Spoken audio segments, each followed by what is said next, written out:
இன்னொன்று சொல்கிறாங்க, டிஃபன் அறிவிச்சிட்டாரு. 14ஆம் தேதி காலை உணவு போடணும்னு அறிவிச்சாங்க. இப்போ ஒரு மாதத்துக்கு முன்னாடி போராட்டம் நடக்கும்போது 3 வேளை உணவு கொடுப்போன்னு அறிவிச்சாங்க. இன்னைக்கு வரைக்கும் டிஃபன் பாக்ஸ் மட்டும் தான் கொடுத்துருக்காங்க. 14ஆம் தேதியிலிருந்து இன்னைக்கு வரைக்கும் இவங்க கைது செஞ்சு அடித்து அரெஸ்ட் பண்ண நாள், ரிலீஸ் பண்ணது 14ஆம் தேதி.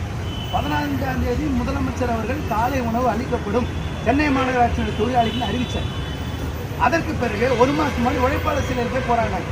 3 வேளை உணவு சென்னை மாநகராட்சியில் அளிக்கப்படும் அறிவித்தார். இன்னைக்கு வரைக்கும் யாருக்குமே காலை உணவு போடலை, 3 வேளை சாப்பாடும் போடலை. 30,000 பேருக்கு வீடுன்னு சொன்னாங்க, அதுவும் தரல. இவங்களோட வாக்குறுதி எல்லாமே காற்றுல பறக்க விடக்கூடிய விஷயமா இருக்கு. எதுவுமே நீங்கள் டிஃபன் போடணும்னு சொன்னீங்க, இத்தனை நாள் ஏன் போடல? யார் கேட்குறது? அப்போ என்ன வேணால் சொன்னீங்க இந்த ஜனங்கிட்ட. நீங்கள் போராட்டம் நீர்த்து போகணும்னா அவங்க ஒன்று கேள்வி எழுப்பக்கூடாதுன்னா, வீடு தருவேன்னு காசு தருவேன்னு சொல்லுவீங்க, என்ன வேணால் வாக்குறுதி கொடுப்பீங்க, டிஃபன் போடுவேன்னு சொன்னீங்க, யாருமே செய்யலை. நீங்கள் 761 ரூபாய் வந்து குறைந்தபட்ச சம்பளம் 2 மண்டலத்தை கொடுக்குறாங்க, பாக்கிலையும் கொடுக்க, இதுவும் அறிவிப்பு தான். எல்லா இடத்துலையும் கொடுக்க அறிவிப்பு இல்லை. தமிழ்நாடு முழுக்க 761 எந்த மாநகராட்சியிலும் வழங்கலை. 300 400 ரூபாய் தான் சம்பளம்.